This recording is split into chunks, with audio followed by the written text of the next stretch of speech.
നിഷാദ് പാലപ്പൂ ഇതളിൽ എന്ന് പറയുന്ന പാട്ടൊക്കെ സിനിമയിൽ പാടി വളരെ അതാണെന്ന് തോന്നുന്നല്ലേ ഏറ്റവും പോപ്പുലർ ഏറ്റവും ഹിറ്റായ പാട്ട് അതാണ്. തിരക്കഥ എന്ന് പറയുന്ന സിനിമയിൽ പാടിയത്. അപ്പൊ നിഷാദ് ജോൺസൺ മാസ്റ്റർ ഒരു പാട്ട് പാടുന്നതായിരിക്കും ഏതെങ്കിലും ഒരു ആമുഖത്തിനേക്കാളും നല്ലത്. ഉറപ്പായിട്ടും. എന്റെ പാട്ടാണ് ആദ്യം നിഷാദ് പാടിയിരിക്കുന്നത് സിനിമയിൽ. ഒരു പാട്ട് അപ്പൊ ഒരു ആമുഖത്തിന്റെ ആവശ്യമില്ല, ഇനി ആവശ്യമില്ല പാട്ട് പറഞ്ഞ അത്രയും വെറുതെ ആയി. അതേതായിരുന്നു നിഷാദ്? ഓമനെ ഒരു താരാട്ട് മണിക്കുട്ടന്റെ സിനിമ അല്ലെ? നമുക്ക് ജോൺസൺ മാസ്റ്റർ ഒരു പാട്ട് നിഷാദ് അപ്പൊ ഏതാണ് തരാൻ പോകുന്നത്? ഉറപ്പായിട്ടും വെള്ളാര പൂമല മേലെ. നമ്മൾ കാരണം ഈ പറഞ്ഞ പോലെ ഒരു കൺഫ്യൂഷൻ എപ്പോഴും ഉണ്ട്. കാരണം ഓണപ്പാട്ട് പാടുമ്പോ എപ്പോഴും നമ്മൾ പൂവിളിയൊക്കെ പാടും. ഒരുപാട് വേദികളിൽ ഓണപ്പാട്ടുകൾ പാടുമ്പോ ഈ പാട്ടില് ഈ ഓണത്താറാടി വരുന്നതുകൊണ്ട് നമ്മൾ ആ പാട്ടെടുത്ത ഒരു ഡിഫറെന്റ് ആയിട്ട്, പക്ഷെ അത് ഭയങ്കര ആവേശം എനർജി ഉണ്ടാക്കുന്ന ഒരു ഓണത്താർ എന്നൊക്കെ പറയുമ്പോഴേ ഈ ഉത്തര കേരളത്തിലുള്ളവർക്കേ അത് മനസ്സിലാവുള്ളൂ. എന്റെ അടുത്ത് ചോദിച്ചിട്ടുണ്ട് ചിലവർ വിളിച്ചിട്ട് എന്താണ് ഈ ഓണത്താർ എന്നുള്ളത്, ഇവിടെ ഒന്നും ആളുകൾക്ക് അറിയില്ല.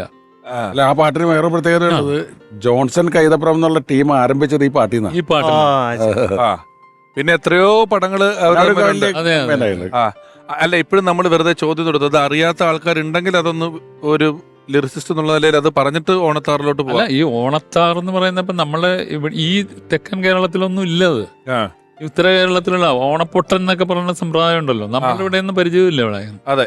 അപ്പൊ ആ ഓണത്താർ കാണിക്കുന്നുണ്ട് അതില്, അല്ലെങ്കിൽ കാണാം നമ്മൾക്ക് ആ ഉത്തര കേരളത്തിന്റെ മലബാറിന്റെ പ്രത്യേകതയുള്ള ചില സംഭവങ്ങൾ. അത് വന്ന് ഈ പാട്ടിലൂടെയാണ് ഓണത്താറിനെ പറ്റിയിട്ട് എനിക്ക് തോന്നുന്നത് സാധാരണ ജനങ്ങൾ ദക്ഷിണ കേരളത്തിലും മധ്യ കേരളത്തിലൊക്കെ മനസ്സിലാക്കുന്നത്. കൈതപ്പുറം ആ കൈതപ്പുറത്തിന്റെ സ്വത്വം അതില് പ്രയോഗിച്ചിട്ടുണ്ട്. ഒരു കണ്ണൂരുകാരൻ കൈതപ്പുറംകാരൻ അവരുടെ ഓണം മലബാറിന്റെ ഉത്തര മലബാറിന്റെ ഒരു ഓണത്തിന്റെ ഒരു വാക്ക് അല്ലെ ഒരു ബിംബം ഉണ്ടായില്ലേ. ഈ രണ്ട് പാട്ടുകളാണല്ലോ വരവേൽപ്പിലുള്ളത് അല്ലെ? ഒരു ബസ്സൊക്കെ പൊളിഞ്ഞിരിക്കുമ്പോൾ ഒരു ഒരു ദുഃഖഗാനം, ഒരു സെന്റിമെന്റ്സ് പാട്ട് കൂടെ ഉണ്ട്. ദൂരെ ദൂരെ സാഗരം എന്ന് പറയുന്നുണ്ട്. ഇപ്പൊ നമുക്ക് വെള്ളാരപ്പൂമല കേൾക്കാൻ നിഷാദേ. വെള്ളാരപ്പൂമല മേലെ പൊൻകിണ്ണം നീട്ടി നീട്ടി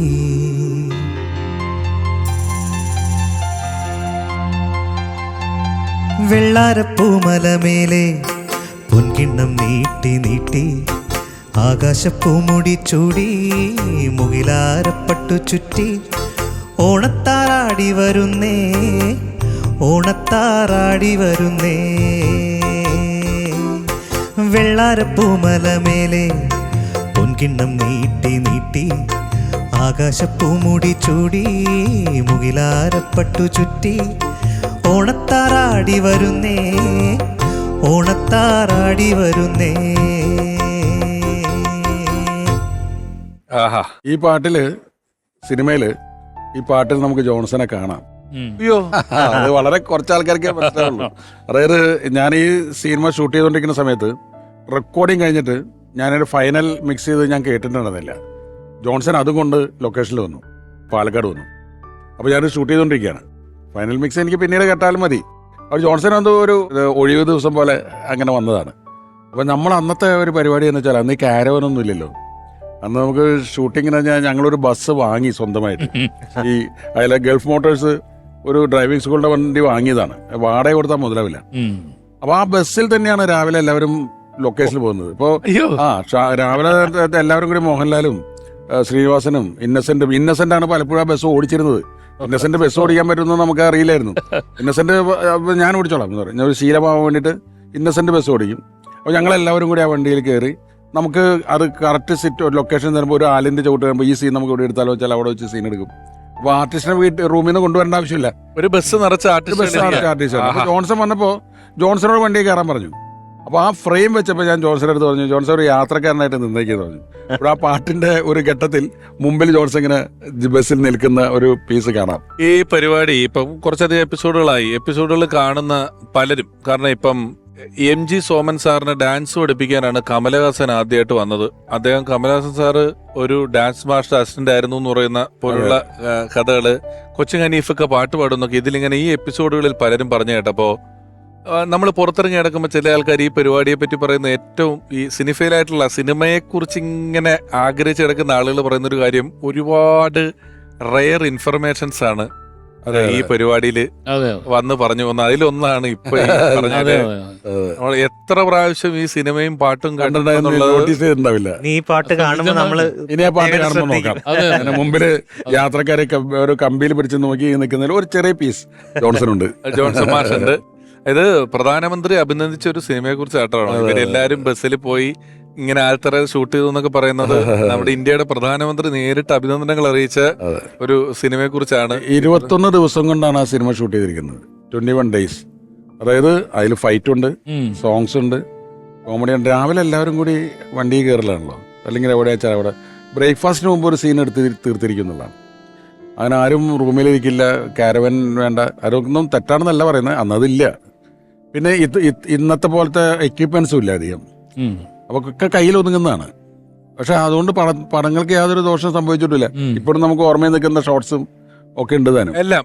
അത് ഏതെങ്കിലും ഒരാൾക്ക് രണ്ടാൾക്ക് നല്ലൊരു ബഹുഭൂരിപക്ഷം വരുന്ന ആളുകൾക്കും ഒരുപോലെ ഓർമ്മയിൽ നിൽക്കുന്നതാണ് ഈ സിനിമയും അതിലെ സീനുകളും കാര്യങ്ങളും എല്ലാം. അതിനെല്ലാം ഇതുപോലെയുള്ള ഈ സിനിമയ്ക്ക് പുറത്ത് പാട്ടുകൾക്കൊരു വലിയ ജീവിതം ഉണ്ടല്ലോ. പലപ്പോഴും ഞാൻ പറഞ്ഞിട്ടുണ്ട്, ആ സിനിമയുടെ ഫോസിലുകളായിട്ടാ പാട്ടുകൾ ഇങ്ങനെ അവിടെ ഒരു സംഭവം കൂടി ഉണ്ട്.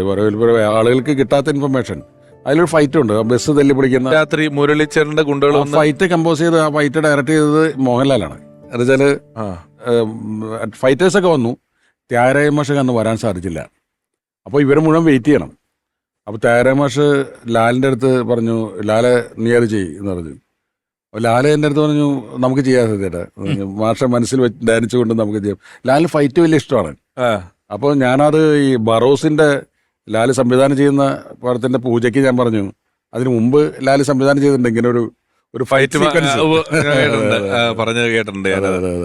ജോൺസൺ മാഷെ കുറിച്ചുള്ള ഓർമ്മകൾ നമ്മളോട് പങ്കുവയ്ക്കുന്നു.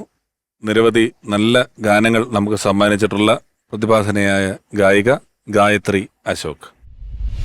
ജോൺസൺ മാഷെ ഞാൻ ആദ്യമായിട്ട് പരിചയപ്പെടുന്നത് ഏർലി 2000s അപ്പോൾ ദീനദയാലു പാടി എനിക്കൊരു ഫിലിം ബ്രേക്ക് കിട്ടിയിട്ട് ഒരു ഫ്രഷ് വോയിസസിൽ ഒരാളായിരുന്നു ഞാൻ. അപ്പൊ എന്നെ പോലത്തെ ഒരു ജൂനിയർ ആർട്ടിസ്റ്റിനെ എത്രത്തോളം സ്നേഹത്തോടു കൂടി അദ്ദേഹം പെരുമാറി, പാട്ട് ഹാർമോണിയം വെച്ച് പഠിപ്പിച്ചു തന്നു, ഇതൊക്കെ എനിക്ക് ഒരിക്കലും മറക്കാൻ പറ്റില്ല. അത്ര പ്രഷ്യസ് ആയിട്ടുള്ള മൊമെന്റ്സ് ആണ് എന്റെ ജീവിതത്തിലെ. ഉത്തമൻ എന്ന സിനിമയിലെ പാലാഴി എന്നുള്ള പാട്ടാണ് അദ്ദേഹത്തിന് വേണ്ടി പാടിയത്. അതുപോലെ തന്നെ നോൺ ഫിലിം ആൽബംസിലും പാടാൻ കഴിഞ്ഞിട്ടുണ്ട്. പിന്നെ മോഹൻലാൽ ചിത്രമായ ഫോട്ടോഗ്രാഫറിൽ മനോഹരമായിട്ടുള്ള ഒരു ഡുവറ്റ് അദ്ദേഹത്തിന് വേണ്ടി പാടിയിട്ടുണ്ട്. നമുക്ക് എല്ലാവർക്കും അറിയാം മലയാളത്തിലെ one of the all time greats ആണ് അദ്ദേഹം എന്നുള്ളത്. മെലഡി എന്നുള്ളത് ബ്യൂട്ടിഫുൾ മെലഡീസ് ക്രിയേറ്റ് ചെയ്യുന്നതിലപ്പുറം ഫുൾ ബ്യൂട്ടിഫുൾ ഓർക്കസ്ട്ര, അതിനുള്ള അറേഞ്ച്മെന്റ്, സ്ട്രിങ്സ്, ഇതെല്ലാം കൂടി എഴുതാൻ പറ്റുന്ന ഒരു കംപ്ലീറ്റ് വിഷണറി മ്യൂസിഷ്യനായിരുന്നു അദ്ദേഹം. അതുകൊണ്ട് തന്നെയാണ് 2024 ഏത് റിയാലിറ്റി ഷോ എടുത്തു കഴിഞ്ഞാലും നമുക്ക്, അല്ലെങ്കിൽ മ്യൂസിക് കോമ്പറ്റീഷൻ എടുത്തു കഴിഞ്ഞാലും നമ്മുടെ കഴിവ് തെളിയിക്കണം, അല്ലെങ്കിൽ ആൾക്കാരെ ഇംപ്രസ് ചെയ്യണം, ശ്രോതാക്കളെ ഇംപ്രസ് ചെയ്യണം എന്നുണ്ടെങ്കിൽ അദ്ദേഹത്തിന്റെ ഒരു പാട്ട് മതി, പാടിയാൽ മതി. നിഷാദിന് ജോൺസൺ മാസ്റ്ററുമായിട്ടുള്ള അനുഭവങ്ങൾ എങ്ങനെയാണ്? എന്തോ പരിപാടിയിലൊക്കെ കണ്ടിട്ടുണ്ടല്ലോ. ഒരു ചാനലിന്റെ ഒരു പ്രോഗ്രാം എന്ന് വെച്ചാൽ ക്രിയേറ്റേഴ്സ്, പാട്ടിന്റെ ക്രിയേറ്റേഴ്സ് വന്നിരുന്നിട്ട് അതിന്റെ ആ പാട്ടിന്റെ അനുഭവങ്ങൾ, ആ പാട്ടുണ്ടായപ്പോൾ ഉണ്ടായിരുന്ന അനുഭവങ്ങൾ, എങ്ങനെയാണ് ആ പാട്ടുണ്ടായത്, എഴുതപ്പെട്ടത് എങ്ങനെയാണ്, അതിൻ്റെ എഴുത്തുകാരനും സംഗീത സംവിധായകനും, അത് അർജുനൻ മാസ്റ്റർ പോലുള്ള സീനിയർ ആയിട്ടുള്ള ആളുകൾ മുതൽ ജോൺസൺ മാസ്റ്റർ എല്ലാവരും ഉണ്ടായിരുന്നു ആ പ്രോഗ്രാമിൽ. അതിൽ ജോൺസൺ മാസ്റ്റർ എപ്പിസോഡിൽ ഞാൻ പാടാനുണ്ടായിരുന്നു. അദ്ദേഹത്തിൻ്റെ കുറേ പാട്ടുകൾ, ഹിറ്റായ പാട്ടുകൾ പാടി. ആ എപ്പിസോഡിൻ്റെ അവസാനം ഒരു പാട്ട് ആ ക്രിയേറ്റേഴ്സ് പുതിയതായിട്ടുണ്ടാക്കും. ഒരു പാട്ട് പുതിയതായിട്ടുണ്ടാക്കിയിട്ട് അത് നമ്മളെ കൊണ്ട് പാടിക്കും. ഈ ഒന്ന് കമൽ സാറിന്റെ ഒരു പടത്തിലോ മറ്റാണ് ആദ്യമായിട്ട് ഈ കമ്പോസ് ചെയ്യുന്ന സ്ഥലത്ത് നിന്ന് റെക്കോർഡ് ചെയ്ത കുറച്ച് കഷ്ണങ്ങള് ഓഡിയോ കാസറ്റിൽ പാട്ട് തുടങ്ങുന്നതിന് മുമ്പായിട്ട് വരും. അത് പാവം രാജകുമാരനോ മറ്റേ ആണെന്നാണ് എൻ്റെ ഒരു ഓർമ്മ. പിന്നീട് ഒരുപാട് കാസറ്റിൽ പ്രിയൻ സാറിന്റെയും ഇളയരാജ സാറ് പാട്ട് പാടുന്നതൊക്കെ നമ്മൾ കേട്ടിട്ടുണ്ടെങ്കിൽ ഇതിൽ വന്നത് അതിനകത്താണ് ഈ ജോൺസൺ മാരുടെ ശബ്ദം ആദ്യം നമ്മൾ അല്ലാതെ കേൾക്കുന്നത്. കാരണം അതിനു മുമ്പ് നമുക്കൊരു മ്യൂസിക് ഡയറക്ടറുടെ ശബ്ദം കേൾക്കാനുള്ള ഇപ്പം മീഡിയാസ് ഉള്ളതുകൊണ്ട് കാണുകയും കേൾക്കുക. എന്റെയൊക്കെ ചെറുപ്പത്തിൽ വേറെ ഒരു വഴി ഈ കാസറ്റിൽ കേൾക്കുന്നതാണ് ഇയാളാണ് ഇതിന്റെ മ്യൂസിക് ഡയറക്ടർ എന്ന് പറഞ്ഞൊരു റഹ്മാൻ സാർ ഉപയോഗിച്ചിട്ടുണ്ടെന്ന് തോന്നുന്നു. ഒരു പടത്തിൽ പാടിയിട്ടുണ്ട്, കൺകളാൽ കൈത് എന്ന് പറയുന്ന ഒരു പടത്തില് പാടിയിട്ടുണ്ട് ജോൺസൺ. പാടി ജോൺസൺ ഗാനമേളയ്ക്ക് പെണ്ണുങ്ങളുടെ ശബ്ദത്തിൽ പാടുമായിരുന്നു തൃശ്ശൂർ. ഓ ആ പണ്ട് സത്യനെ അറിയാന്നറിയാം. പണ്ട് മടിയുണ്ട്, അത് എഴുതപ്പെട്ടിട്ടുണ്ട്, പറഞ്ഞിട്ടുണ്ട്, എന്നോടൊക്കെ പറഞ്ഞിട്ടുണ്ട്. അത് അന്ന് ജോൺസൺ പറയുന്ന സംഭവം വെച്ചാൽ ഈ ക്രിസ്മസ് കരോളിന്റെ കൂടെ ക്രിസ്മസിന്റെ കരോളിനൊക്കെ പോകുമ്പോ അതെ അതെ അന്ന് പാട്ടുപാടിയുണ്ട്. അന്ന് ജോൺസന് അപ്പം വെച്ചാൽ ഈ സംഭാവന കിട്ടണം. ഉം. പാട്ടും കൊണ്ട് വീടുകളിൽ എത്തുമ്പോൾ വീടുകളിൽ പോകുമ്പോ പൈസ അപ്പൊ ഒരു സ്ഥലത്ത് വെച്ച് എന്നിട്ടുള്ളൊരു ആൾക്കാരുടെ അടുത്ത് പറഞ്ഞിട്ടുണ്ടോ പറഞ്ഞൂടാ. ജോൺസൺ ഇപ്പോൾ ഒരു വീട്ടുടമസ്ഥൻ ഗൃഹനാഥൻ അടിച്ച് ഫിറ്റാണ്, നല്ല തന്നെയാണ്. അപ്പൊ അയാള് പറഞ്ഞു ആ ക്രിസ്മസ് ആയിട്ട് യേശുവിനെ പറ്റി പാടിയാൽ മതി, പാട്ട് യേശുവിനെ. അപ്പൊ ഇവര് പാടുന്നത് മനസ്സിനകത്തൊരു പെണ്ണ് പെണ്ണ്. മയിൽപ്പീലി കണ്ണെന്നുള്ള പാട്ടാണ്. ആ പെണ്ണൊക്കെ യേശു ആക്കി. അപ്പൊ ആ പെണ്ണ് പാടി ജോൺസൺ എന്ത് ചോദിച്ചാൽ മനസ്സിനകത്ത് മനസ്സിനകത്തൊരു യേശു മയിൽപ്പീലി യേശു ഇങ്ങനെ പാടി. അത് എഴുതപ്പെട്ടിട്ടുണ്ട്. അതെ, ഈ അതെ, അതെ. ജോൺസന്റെ പൊന്നൊരുക്കും പൂക്കാലം ബുക്കിലുണ്ട്. അതെ. ആ പുസ്തകത്തിൽ ഇത് എഴുതി വെച്ചിട്ടുണ്ട്. അപ്പൊ എന്നിട്ട് പൈസ പിരിച്ചു. മനസ്സിനകത്തൊരു പെണ്ണ് മയിൽപ്പീലി കണ്ണ്. മനസ്സിനകത്തൊരു യേശു യേശു മയിൽപ്പീലി യേശു യേശു എന്നാ പാടിയിരിക്കുന്നത്.